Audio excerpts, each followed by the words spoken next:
Hello everybody, this is Vipin Chaudhary here and आज हम start करेंगे political science with M Laxmikanth और फॉर यूपीएससी सीएससी एग्जाम के लिए। और इसका पहला चैप्टर देखेंगे हम हिस्टोरिकल बैकग्राउंड। हिस्टोरिकल बैकग्राउंड में देखेंगे हम कैसे पॉलिटिकल एंड एडमिनिस्ट्रेटिव अफेयर को ब्रिटिश इंडिया ने कैसे इंटरफेयर करा इसमें। तो ब्रिटिश ईस्ट इंडिया कंपनी हमारी आई थी 1600 में एज अ ट्रेडर आई थी ट्रेड्स करने के लिए इंडिया में। बट 1765 में ब्रिटिश ईस्ट इंडिया कंपनी ने ऑब्टेन कर लिया दीवानी राइट। दीवानी राइट किस किस के ऑब्टेन कर लिए? बंगाल, बिहार, उड़ीसा, इन तीन के ब्रिटिश ईस्ट इंडिया कंपनी ने दीवानी राइट को ऑब्टेन कर लिया, बंगाल, बिहार, उड़ीसा के। और फिर ब्रिटिश ईस्ट इंडिया कंपनी यहां पे सेटअप हो गई और फिर क्या करा, फिर लाई ये company rule.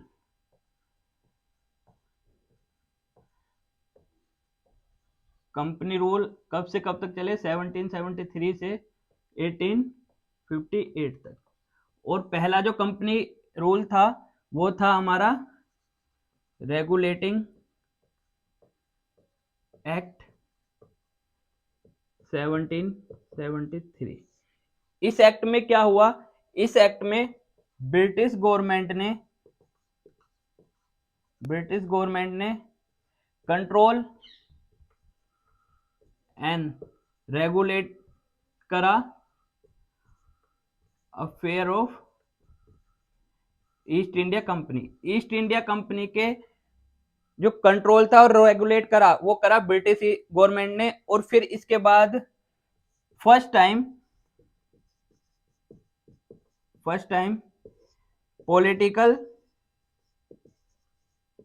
And administrative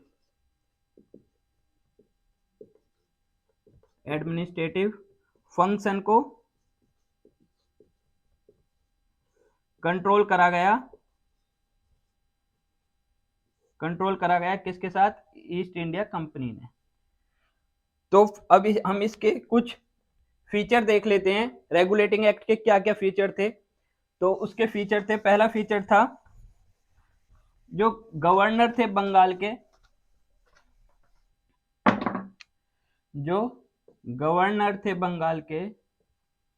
governor of Bengal को क्या बना दिया गया? गवर्नर जनरल ऑफ बंगाल बना दिया गया। और फर्स्ट गवर्नर जनरल कौन थे हमारे? वो थे हमारे लॉर्ड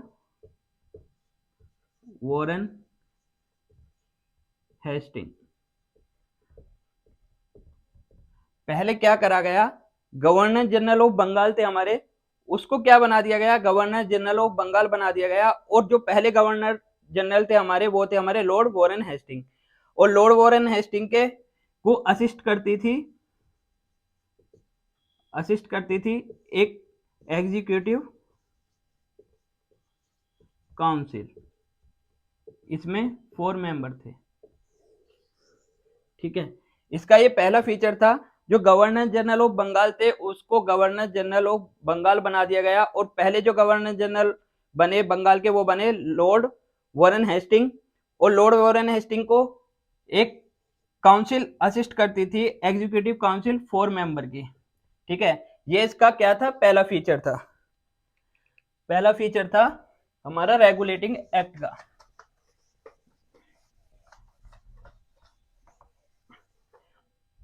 ये समझ में आया आपके? जो पहला फीचर था। इसका दूसरा फीचर था हमारा 2 प्रेसिडेंसी बनाई गई। कौन कौन सी? मद्रास एंड बॉम्बे। ये थी हमारी, ये किसकी सबऑर्डिनेट थी? ये सबऑर्डिनेट थी बंगाल प्रेसिडेंसी की, बंगाल प्रेसिडेंसी की। बट ये तीनों जो हमारी प्रेसिडेंसी थी, मद्रास, बॉम्बे और बंगाल, ये तीनों क्या थी? इंडिपेंडेंट थी अपने आप में, एक दूसरे के ये इंडिपेंडेंट थी। कौन सी? मद्रास, बॉम्बे और बंगाल प्रेसिडेंसी हमारी इंडिपेंडेंट थी। और इसके बाद क्या करा? इसका जो तीसरा फीचर है वो था, तीसरा फीचर क्या था? तीसरा फीचर था, ईस्ट इंडिया कंपनी ने क्या एस्टेब्लिश करा? Establish supreme court. Supreme court को एस्टेब्लिश करा गया इन कलकत्ता में 1774 में। और इसके जो क्या थे सुप्रीम कोर्ट में? एक तो थे हमारे चीफ जस्टिस एंड 3 अदर जज थे। समझ में आया? जो तीसरा फीचर है वो था, इस्टेब्लिश करा गया सुप्रीम कोर्ट को 1774 में कलकत्ता में। इसमें क्या कितने मेंबर थे? इसमें 4 मेंबर थे, एक थे चीफ जस्टिस और 3 अदर जज थे। ठीक है, ये इसका तीसरा फीचर था। और चौथे फीचर में हमारा क्या करा गया? चौथा फीचर बहुत इंटरेस्टिंग है। चौथे फीचर में हमारा प्रोहिबिट करा गया किसको? जो कंपनी के सर्वेंट थे, उनको बोला गया कि आप कोई भी एनी प्राइवेट ट्रेड में इंटरफेयर नहीं करेंगे आप। एंड क्या बोला गया? आप ब्राइब्स भी नहीं लेंगे। ब्राइब्स और कोई भी कंपनी में आप कोई भी प्राइवेट ट्रेड में इंटरफेयर नहीं करेंगे एंड ब्राइब्स नहीं लेंगे।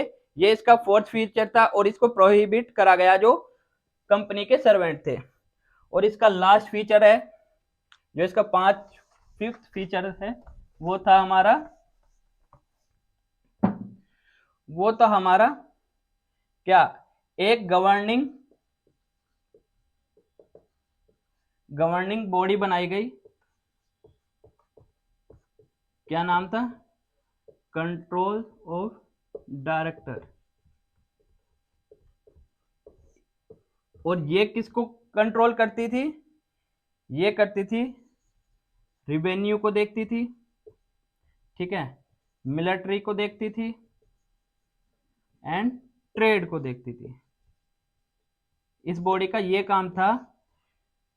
कोर्ट्स ऑफ डायरेक्टर का क्या काम था? वो अफेयर्स को देखते थे। किसके अफेयर्स को देखते थे? रिवेन्यू, मिलिट्री एंड ट्रेड के।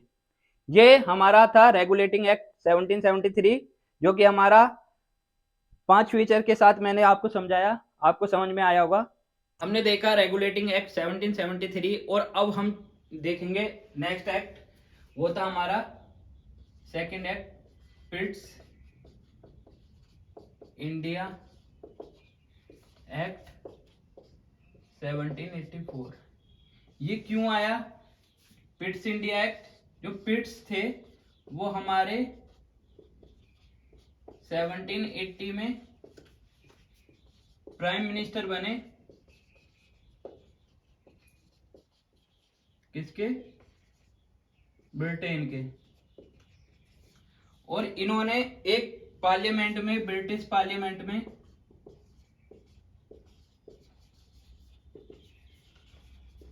में एक्ट पास करा। वो था हमारा act of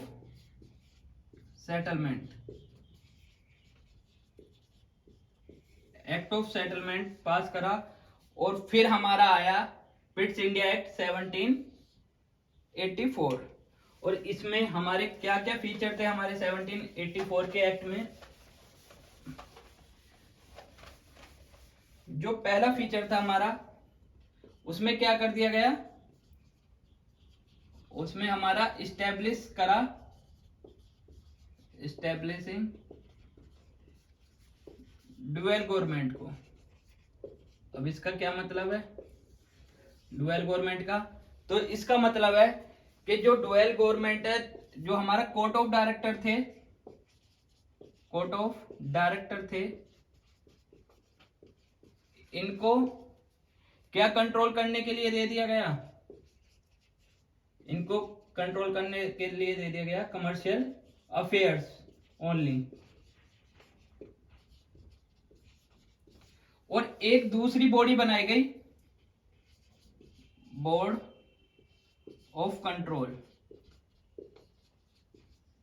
board of control जो थी, ये हमारी ब्रिटिश जो पार्लियामेंट थी वो गवर्न कर रही थी इस बॉडी को।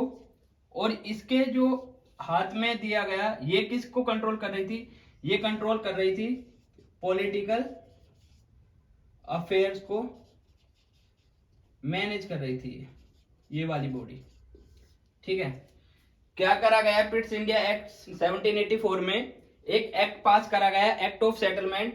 और उस एक्ट में एक नई बॉडी बनाई गई, बोर्ड ऑफ कंट्रोल। और ये जो बोर्ड ऑफ कंट्रोल थी, ये कौन गवर्न कर रहा था, इसको गवर्न कर रही थी ब्रिटिश गवर्नमेंट। ब्रिटिश गवर्नमेंट इस बॉडी को गवर्न कर रही थी और इसके हाथ में पावर दे दी गई पॉलिटिकल अफेयर को मैनेज करने के लिए। और जो कोर्ट ऑफ डायरेक्टर थी, उसको वो मैनेज कर रही थी कमर्शियल अफेयर्स, बस। अब इसमें जो हमारी इसका सेकंड फीचर है, सेकंड फीचर क्या था, सेकंड फीचर था पिट्स इंडिया एक्ट का, जो हमारी बोर्ड ऑफ कंट्रोल थी,